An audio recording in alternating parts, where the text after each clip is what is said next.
Welcome back to the shop. Today, I don't really have a project that I'm going to be working on specifically, but I did want to give a shop update, and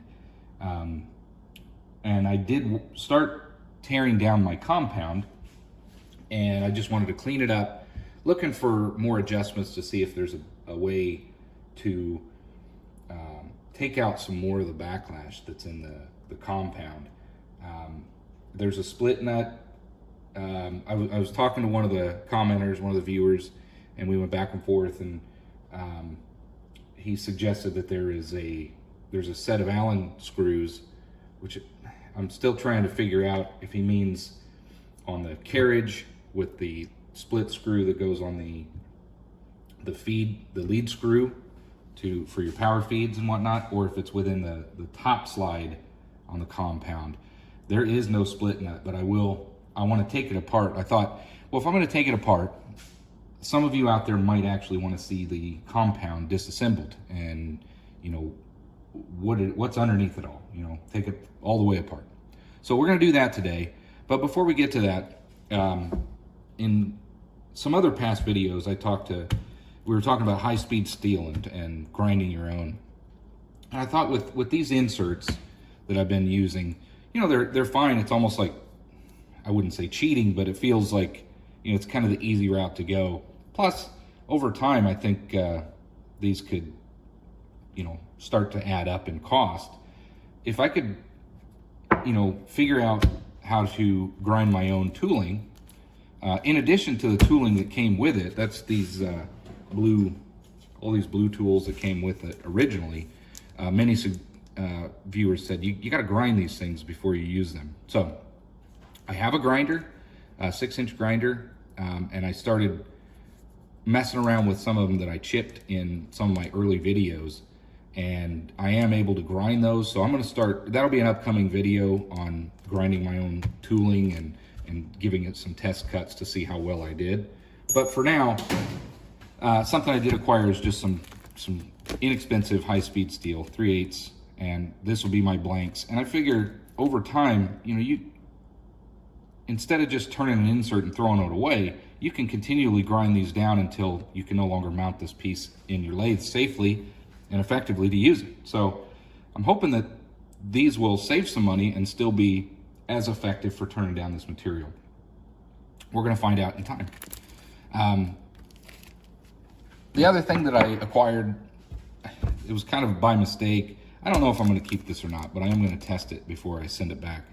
There was a bad listing, I would call it bad listing, on Amazon. This was supposed to come for 20, it was listed for 20 some bucks with 321 blocks. And I thought, okay, I'll get it. Well, then they split out the order and it ended up being 50 bucks for the both, and then they canceled the order. It was a weird deal. So this arrived, and I called them and I said, I didn't want to buy this by itself because I've already got this crappy one. But this thing will only go to the nearest, you know, it doesn't do thousandths. It's you know, and I don't, nothing that I'm going to be doing is terribly accurate, but when you are measuring this, let's say, you know, this right here, this is, you know, 1/2 inch, excuse me, but it's it could be plus or minus, you know, 10 thou. Sorry, plus or minus 10 thou, and that could really affect what you're doing, especially if you're making threads, things like that. So I'm gonna test this out. This is supposed to be, although I can already, I mean, this is millimeters, so I'm gonna find out. But it's supposed to be accurate, or the resolution, I know there's a margin of error, but within tenths, resolution is up to tenths of an inch. So I'm gonna test it out at some point and see if I wanna keep it. I just wanna it would be nice to have at least something that can read in the thousandths range. But anyway, those are gonna be maybe you may see some new calipers that I'll be using. Plus I like the stainless steel jaws on these, and the little bit find a lock and a fine adjustment. That way, you know, you can mark things if you're using bluing ink or fluid. But anyway, I don't know anything about this one, but we'll find out. I think I will open it and test it out. Matter of fact, let's just do that now. Let's just take a look at it. Be careful. I might want to send this back.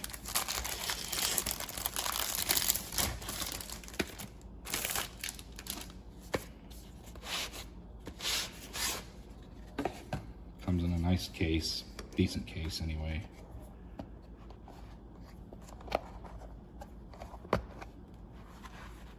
A little bit of a manual. User guide. Does have an extra battery. And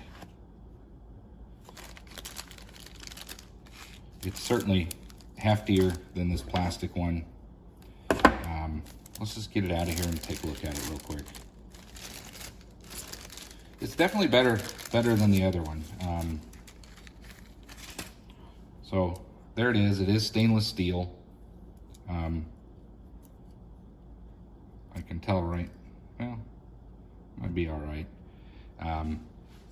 Here's your lock. So we're on. That's fractions. There's millimeters.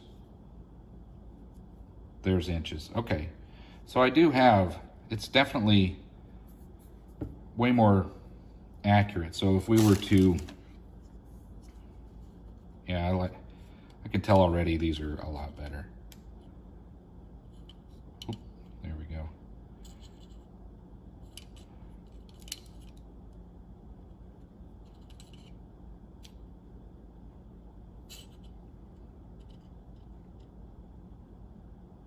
So 1/2 inch.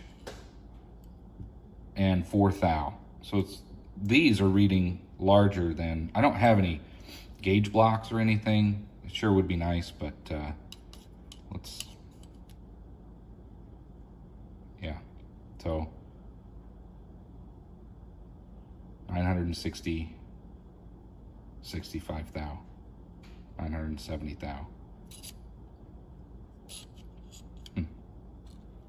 Anyway, these are definitely more accurate, I believe. 496 thou. Let me get it right. Not 960. Okay, so I see that's your tenths of an inch at the tail end there. I have to play with these, but so far these are far more substantial. I may go ahead and keep these. They're 20 bucks or so. So there's inconsistencies here. This is not accurately machined by any means, but just testing it out. I think I may go ahead and keep these. I do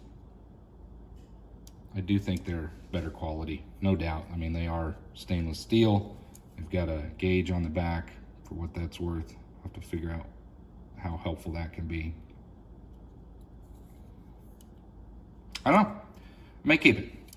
All right. I'm going to pause the video here, and I'm going to mount you in the other tripod, and I'm going to disassemble the carriage.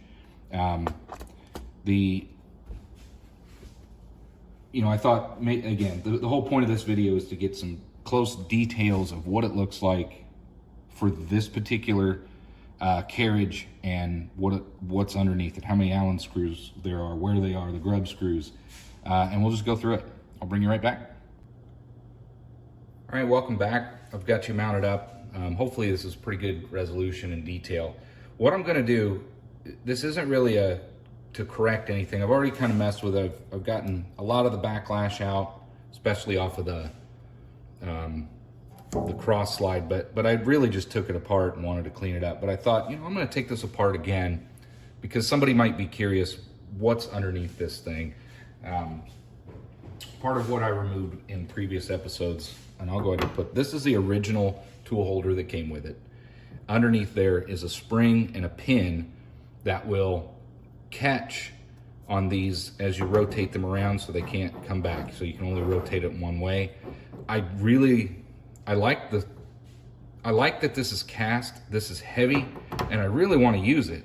The problem, which I've explained in other videos, is I need shims, and I don't have any proper shims. I don't have a mill. I can't really make any shims. I've been experimenting with some copper shims, like 3 of these are close, but it's you know, as you can see, I've still got my center point in here that still haven't removed that.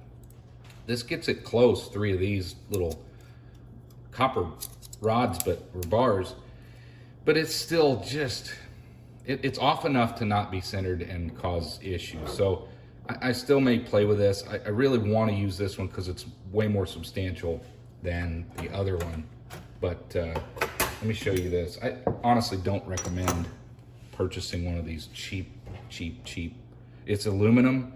It'll sometimes if I'm working a piece a little bit too aggressive, it'll catch and bend, and you know, you can kind of see this screw up at the top is bent a little bit. It's very puny. And I've been looking at wedge type, something with cast, not aluminum. I don't want an aluminum tool post. But again, to keep the spend down, I'm not going to buy anything else. But I wanted to show at least the original tool holder that came with it, just so you have an idea. There's what the bottom looks like. There's a recess for the boss, the shoulder here. All these things matter if you're going to get one of these and you're going to want to upgrade all these components. This can be a gotcha, and it was for me. And I'll show, it was in another video, but that's what this video is about, the compound and the components, things that you want to know about. Something that I couldn't get people to do is show certain angles of this tooling and the things that I had. So I'm trying to do that in this video. For anybody watching that wants some detail, I'm gonna try to cover as much as I can as it relates to this carriage.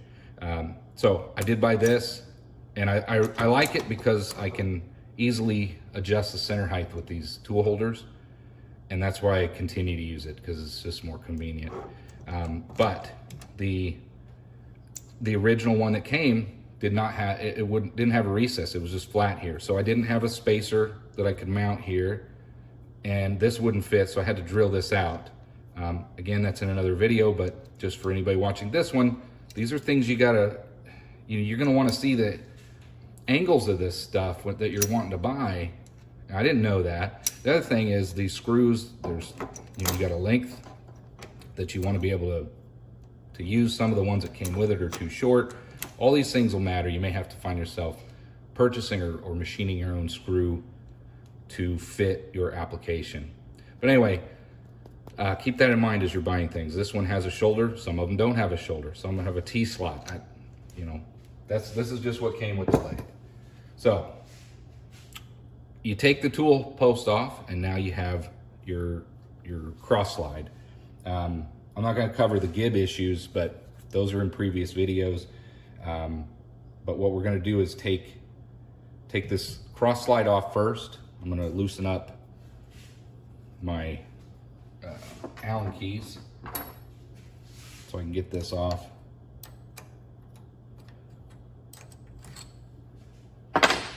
Probably don't really need to do that, but again, for the video, I'm trying to be detailed. I'm going to cheat and use this T-handled Allen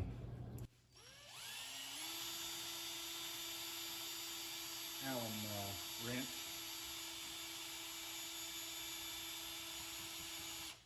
So what you're looking for to get this top slide off is 2 grub screws down in these 2 holes right here. That screws into a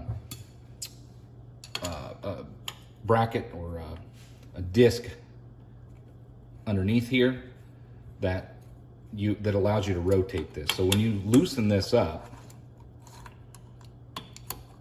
you're able to, that's how you're able to move this thing around. Let's go ahead and get this off of here.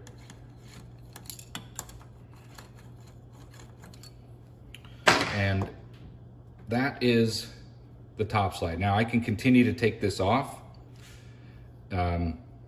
It's just threaded into, it's threaded down in there.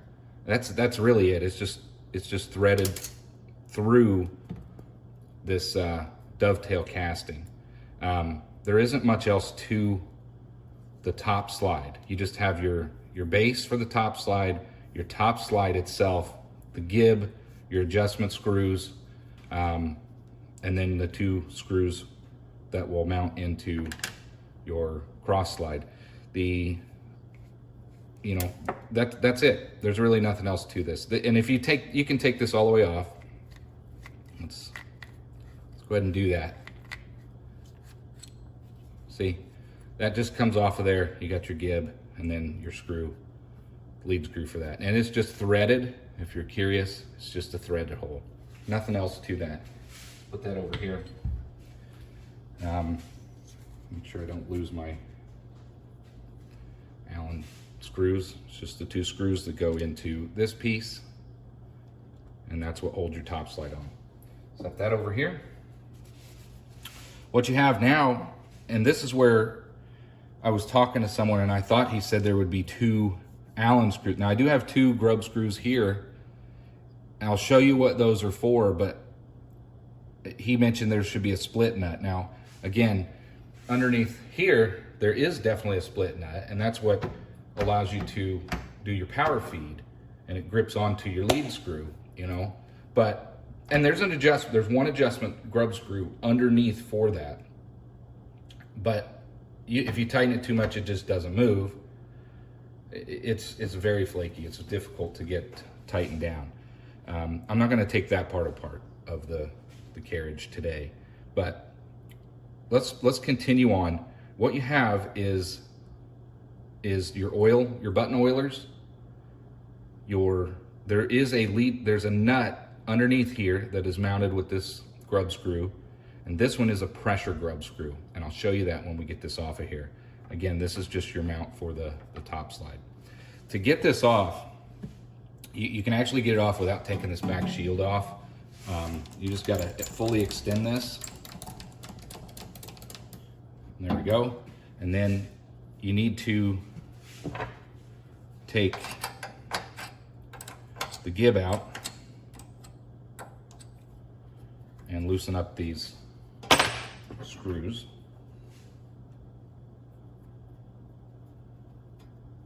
There we go.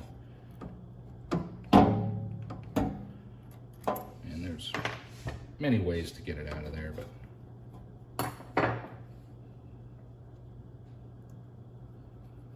it might still be hanging up on some of that. We'll get this out of there. There it is.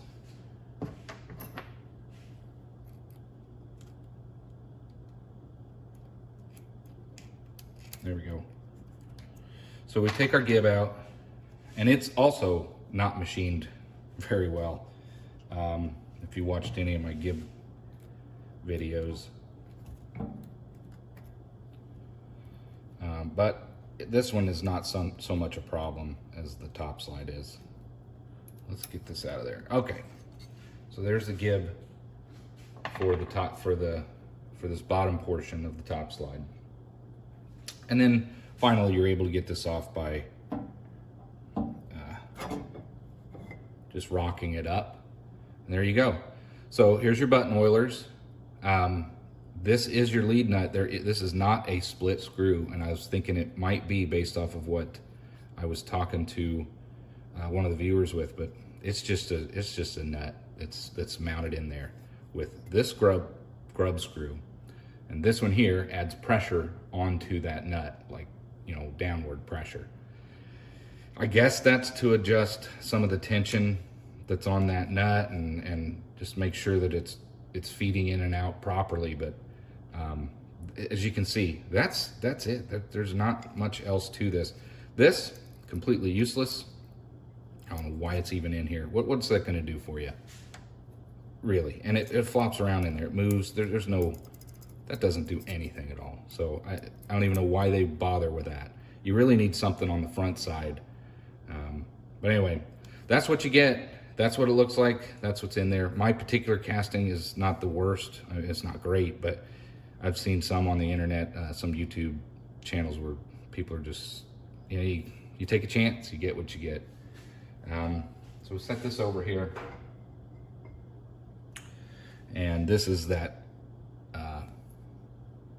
disc that I was telling you about that you screw the top slide to. You've got 4 more button oilers here for your ways, and that's it. There's nothing else to this thing. Like, you know, your screw will just spin back and forth. You do have some way wipers here that are made out of plastic. I haven't taken those off, but I have had this thing back and forth. I did clean this up. It's heavily oiled because I just took it apart and put it back together. The last thing, I'm not going to take this off. This is your lock screw. Some of you might be interested in that. Your carriage lock. Lock it down and it doesn't move. Unlock it and it does. So that's another adjustment. These two hold your, I'm going to call it the apron on. You got two grub screws here that hold this, just this screw. This would come out of there if you take these off, if you wanted to clean that up or had a problem with it. There is some adjustments over here to adjust your lead, your split screw. I'll bring you down a little bit closer to show you a little bit about the lead screw and all that, and the split nut. But I really don't want to mess with this stuff. It's working fine right now. I don't want to modify or take this part yet. I will someday, but I want to bring you down here and show you a little closer the details of this. There is one other thing before I bring you down. Underneath here is 3 grub screws. You can't see them, but underneath the back side, you can tighten this up and allow some pressure underneath the ways to keep this thing from moving up and down. You know, you want to make sure this thing doesn't have I do have that slop, but up and down, I don't have a lot of problems with that. So you're going to want to adjust those grub screws in the back underneath, and then in addition to that, there are I believe, yeah, there's some up here, but these were fine. You can get to 2, well, I think there's 4. There's 1. That's this one, and then there's one there. So there's a couple, anyway, there's a couple under here where you can adjust the pressure on the front as well. I'm gonna take you out of the tripod, bring you down here. I want you to see this lead nut best we can. And then that's it for the carriage. We'll put it back together here in a minute. Let's get you down here. So this is what I'm talking about. There is a split nut. That clamps down onto your lead screw. I'm pretty sure these have an adjustment on against the split nut, and then underneath is an adjustment for the pressure of the split nut. There it is. You can see it. So you can even see right in here, that's kind of another, I don't know if it's a gib, but it is the adjustment that these Allen screws on this other side. See, there you go. Now you can see how it functions. This will apply pressure in here and affect how that works. This is for your up and down motion. I might be able to adjust some of these to take out some of that slack, but it's really gonna affect how that clamps and everything. But I hope that this close detail helps some of you, curious what's on these carriages and how they're functioning. So, yeah, that's how that clamps down. Leave that up. So that's it in a nutshell. There's not a lot to them. Don't be afraid to take it apart, especially to get it cleaned. There was a lot of cast millings from original manufacturer. I just wanted to get all that cleaned up. That's about it. I don't want this video to run any longer. This is just a kind of a shop update video, and I thought some of you might find it curious to see exactly what it takes to tear one of these down in detail with close-up shots. That's the things that I always look for when I'm trying to, figure something out. So thanks for watching, and hope to see you on the next video.